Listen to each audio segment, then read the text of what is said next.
तो हम स्टूडेंट्स हम आपको पढ़ा चुके थे पेप्टाइड। और पेप्टाइड क्या होते थे? दो या दो से अधिक अमीनो अम्ल से मिलकर बनते थे। जब दो अमीनो अम्ल भाग मिलकर क्या करते थे? पेप्टाइड बॉन्डिंग बनाते थे। ये थी हमारी पेप्टाइड बॉन्डिंग CONH के बीच में। ये कैसे होती थी? H2O निकलने से। तो ये होती थी पेप्टाइड लिंकेज या पेप्टाइड बॉन्डिंग। तो ये थे हमारे पेप्टाइड। जब दो अमीनो अम्ल होते थे तो डाइपेप्टाइड, जब तीन अमीनो अम्ल होते थे तो ट्राइपेप्टाइड। ये सब हम आपको पढ़ा चुके हैं। और ऐसे पेप्टाइड जिनमें क्या हो? 100 से अधिक अमीनो अम्ल हो और 10,000 AMU से अधिक उनका आणविक द्रव्यमान हो, तो ऐसे पेप्टाइड को हम प्रोटीन कहते थे। क्या कहते थे? प्रोटीन। ठीक है। और इंसुलिन एक ऐसी प्रोटीन है जिसमें 51 अमीनो अम्ल होते हैं सिर्फ। तो आज हमें पढ़नी है प्रोटीन। तो प्रोटीन कैसे बनती थी? याद कीजिए, दो या दो से अधिक अमीनो अम्ल मिलकर पेप्टाइड बनाते थे। और ऐसे पेप्टाइड जिनमें 100 से ज्यादा अमीनो अम्ल हो, 10,000 MU से आणविक द्रव्यमान ज्यादा हो, उन पेप्टाइड को हम प्रोटीन कहते थे। और ये हमने बताया था आपको पेप्टाइड लिंकेज, ये CONH, ये पेप्टाइड बॉन्डिंग या पेप्टाइड लिंकेज कहलाती थी। तो आज हमें पढ़ना है प्रोटीन की संरचना। तो प्रोटीन क्या होते हैं? पॉलीपेप्टाइड होते हैं। ऐसे पॉलीपेप्टाइड्स जिनमें 10,000 ऐसे पॉलीपेप्टाइड जिनका आणविक द्रव्यमान 10,000 से ज्यादा हो और 100 अमीनो अम्ल से ज्यादा संख्या में हो, तो ये होती थी हमारी प्रोटीन। तो प्रोटीन की संरचना को स्पष्ट करने के लिए उन्होंने कहा कि दो प्रकार की प्रोटीन होती हैं स्ट्रक्चर के आधार पर, रेशेदार प्रोटीन और गोलिकादार प्रोटीन। तो ये जो वर्गीकरण किया गया वो आणविक आकृति के आधार पर किया गया, आणविक आकृति, मॉलिक्यूलर शेप के आधार पर। तो आज हम पढ़ने वाले हैं प्रोटीन का क्लासिफिकेशन, वो भी किसके आधार पर? आणविक आकृति के आधार पर। तो दो प्रकार की, रेशेदार प्रोटीन और गोलिकादार प्रोटीन। तो आज हम पढ़ने वाले हैं आणविक आकृति, मॉलिक्यूलर शेप के अनुसार प्रोटीन दो प्रकार की होती है, रेशेदार प्रोटीन और गोलिका आकार की प्रोटीन। तो अब हम यहाँ पर रेशेदार को कहते हैं फिब्रस और गोलिका को कहते हैं ग्लोबुलर प्रोटीन। तो जो रेशेदार प्रोटीन होती हैं वो रेशे जैसी होती हैं, धागे की तरह। रेशा मतलब धागे की तरह, थ्रेड की तरह। तो क्या करती हैं? प्रोटीन क्या होते हैं? पॉलीपेप्टाइड्स होते हैं। तो प्रोटीन पॉलीपेप्टाइड से मिलकर बने होते हैं। तो जो आपकी रेशेदार प्रोटीन होती है, जब पॉलीपेप्टाइड की श्रृंखलाएं समांतर होती हैं। कैसी हो पॉलीपेप्टाइड की श्रृंखला? समांतर। पॉलीपेप्टाइड कैसा हो? समांतर हो। तो ऐसी प्रोटीन को हम क्या कहते हैं? रेशेदार प्रोटीन कहते हैं। और जब पॉलीपेप्टाइड की श्रृंखलाएं कुंडली बना लें, सिकुड़ जाए, मतलब कुंडली बना लें, इस तरीके से देखिए आप, ये हम बना देते हैं। जब पॉलीपेप्टाइड की श्रृंखलाएं समांतर हो, जैसे ये हो गया, तो इसको हम कहते हैं रेशेदार प्रोटीन। और जब पॉलीपेप्टाइड की श्रृंखलाएं कुंडली बना लें, कुंडली मतलब इस तरीके से, ये ऐसे ऐसे, तो ये क्या सिकुड़ गई, मतलब सिकुड़ गई, तो इस प्रोटीन को हम गोलिका आकार की प्रोटीन कहते हैं। तो मॉलिक्यूलर आकृति के आधार पर प्रोटीन दो प्रकार की होती हैं, रेशेदार प्रोटीन और गोलिका आकार प्रोटीन। तो जो रेशेदार प्रोटीन होती हैं उनमें पॉलीपेप्टाइड श्रृंखलाएं समांतर होती हैं। कैसी होती हैं? समांतर। और यहाँ पर सब क्या होंगे? ये अमीनो अम्ल जुड़े होंगे, ये गोल गोल क्या जोड़े हमने? अमीनो अम्ल। और तो जब पॉलीपेप्टाइड की श्रृंखलाएं समांतर होंगी तो उस प्रोटीन को हम रेशेदार प्रोटीन कहते हैं। और जब पॉलीपेप्टाइड की श्रृंखलाएं कुंडली बना लें, मतलब ये इस तरीके से, ये गोल गोल गोल गोल, तो इस प्रोटीन को हम ग्लोबुलर प्रोटीन कहते हैं। जो आपकी रेशेदार प्रोटीन होती है वो जल में आबिले होती है, जल में बिले नहीं होती है, घुलती नहीं है। लेकिन जो ग्लोबुलर प्रोटीन होती है वो जल में बिले होती है, घुल जाती है। उदाहरण जैसे केराटिन कहाँ पाए जाते हैं? हमारे हियर, हमारे नेल्स। ठीक है। तो क्या हियर में जो प्रोटीन है वो कौन सी प्रोटीन है? केराटिन।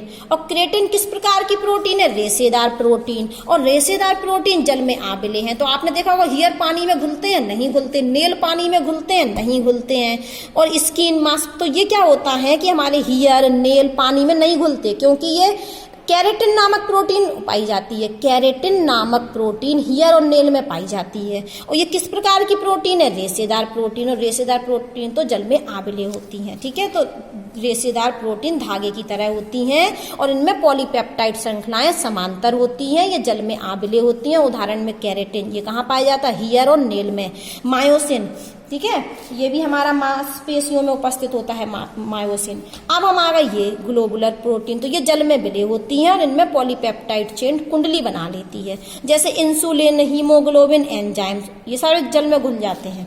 अब यहाँ एक बात और है कि ये तो हमने प्रोटीन का वर्गीकरण पढ़ लिया मॉलिक्यूलर आकृति के आधार पर कि यदि आकृति धागे जैसी होगी तो रेशेदार प्रोटीन, और आकृति गोलाकार हो जाएगी तो ग्लोबुलर प्रोटीन। अब वो कह रहे हैं कि प्रोटीन की संरचना एवं आकृति का अध्ययन 4 भिन्न स्तरों पर किया जा सकता है। प्रोटीन की संरचना और हमें आकृति का अध्ययन करना है तो हम 4 भिन्न स्तर पर भी कर सकते हैं। कौन कौन से भिन्न स्तर लिए? प्राथमिक संरचना, द्वितीयक संरचना, तृतीयक संरचना और चतुर्थ संरचना। तो आज हम पढ़ने वाले हैं प्राथमिक संरचना, जिसको हम इंग्लिश में बोलते हैं primary structure. Primary structure of protein. किसका प्राइमरी स्ट्रक्चर? प्रोटीन का। ठीक है, तो प्राइमरी स्ट्रक्चर ऑफ प्रोटीन। अब ध्यान से सुनना। तो प्राइमरी जो संरचना होती है पॉलीपेप्टाइड की, वो बहुत सुलझी हुई होती है, बिल्कुल सुलझी हुई। और इसमें जो पॉलीपेप्टाइड में जो अमीनो अम्ल हैं वो विशिष्ट क्रम में संयुक्त होते हैं। जैसे हमने एक ले लिया आपका, ये देखिए, ये हमारे सब क्या है? अमीनो अम्ल। ये विशिष्ट क्रम में संयुक्त होते हैं। जैसे हमने यहाँ ले लिया ल्यूसीन। क्या ले लिया? ये अमीनो अम्ल है ल्यूसीन, वेलिन, फिर हमने ले दिया सेरीन, कोई सा भी ले सकते हैं, फिर वेलिन, फिर हमने ले लिया सेरीन। ठीक है, तो क्या होता है, प्राइमरी संरचना जो होती है उसमें अमीनो अम्ल विशिष्ट क्रम में संयुक्त होते हैं। देखो साफ साफ लिखा है। प्राइमरी प्रोटीन में, प्रोटीन की प्राथमिक संरचना में जो पॉलीपेप्टाइड में अमीनो अम्ल होते हैं। पॉलीपेप्टाइड किससे बनता है? अमीनो अम्ल। तो पॉलीपेप्टाइड में क्या होते हैं? अमीनो अम्ल। तो पॉलीपेप्टाइड में जो अमीनो अम्ल होते हैं वो विशिष्ट क्रम में संयुक्त होते हैं। ठीक है, इस प्रोटीन की संरचना को हम प्राथमिक प्रोटीन कहते हैं। इसमें धागे में जैसे मोती डाल दी हो हमने, ये देखिए धागा, और इसमें क्या डाल दी हो? मोती। इस तरीके की संरचना होती है प्राथमिक संरचना प्रोटीन की। अब हम पढ़ते हैं द्वितीयक संरचना। क्या पढ़ते हैं? द्वितीयक संरचना। द्वितीयक संरचना, सेकेंडरी स्ट्रक्चर ऑफ प्रोटीन। तो जो सेकेंडरी स्ट्रक्चर है प्रोटीन का, वो 2 फॉर्म में एग्जिस्ट करता है। 2 फॉर्म में। एक तो होता है हमारा अल्फा हेलिक्स। क्या होता है? एक होता है अल्फा हेलिक्स और एक होता है बीटा प्लेटेड शीट। तो प्रोटीन की जो सेकेंडरी स्ट्रक्चर है वो 2 तरीके की हो सकती है, अल्फा हेलिक्स और beta pleated sheet. Alpha helix संरचना ये है हमारी, ये दक्षिणा पैच होती है, दक्षिणावर्ती होती है, दक्षिण दिशा में घूमने वाली। ठीक है, ये देखिए यहां से घुमाए हम तो दक्षिणा। तो ये है हमारी प्रोटीन की अल्फा स्ट्रक्चर, अल्फा हेलिक्स। यहां पर सीधे सीधे इस तरीके से होती है प्रोटीन, ये। ठीक है, ये कौन सी स्ट्रक्चर है? Alpha helix. और यहाँ पर कौन सा बॉन्ड पाया जाता है? Hydrogen bonding. इनमें जो अमीनो अम्ल होते हैं उनमें आपस में हाइड्रोजन बॉन्ड पाया जाता है। यहाँ देखिए एक संरचना होती है प्रोटीन की बीटा प्लेटेड, इस तरीके से। ये देखिए, ये इस तरीके से, ये देखिए, ये ऐसे ऐसे ऐसे। ठीक है, ये इस तरीके से, ये देखिए, ये। ठीक है, इस तरीके से बीटा प्लेटेड संरचना होती है। तो यहाँ भी हम इसको बना देते हैं, इस वाले स्ट्रक्चर को मान के चलिए, तो ये इस तरीके से बना देते हैं हम इसको।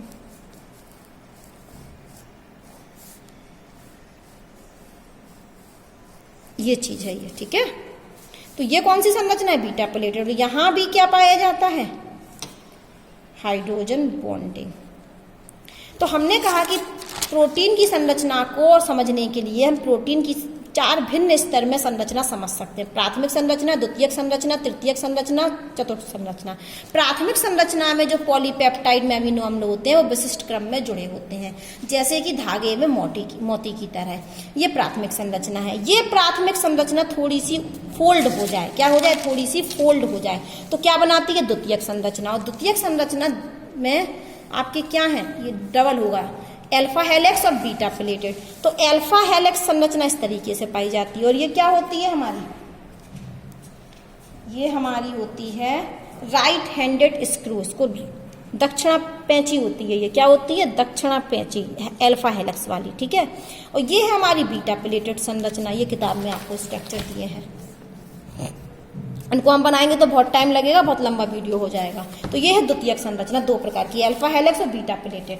अब हम आते हैं तीसरी संरचना पर, जिसको हम बोलते हैं तृतीयक संरचना। Tertiary structure of protein, tertiary structure of protein. तो ये थोड़ी और उलझ जाती है, ये क्या होती है, थोड़ी और उलझ जाती है। आप चित्र से समझेंगे, अभी हम थोड़ी रुक के इसको, ठीक है। तो तृतीयक संरचना में क्या है, जो हमारी पॉलीपेप्टाइड श्रृंखलाएं होती हैं वो आपस में लिपट जाती हैं। क्या हो जाती हैं, लिपट जाती हैं।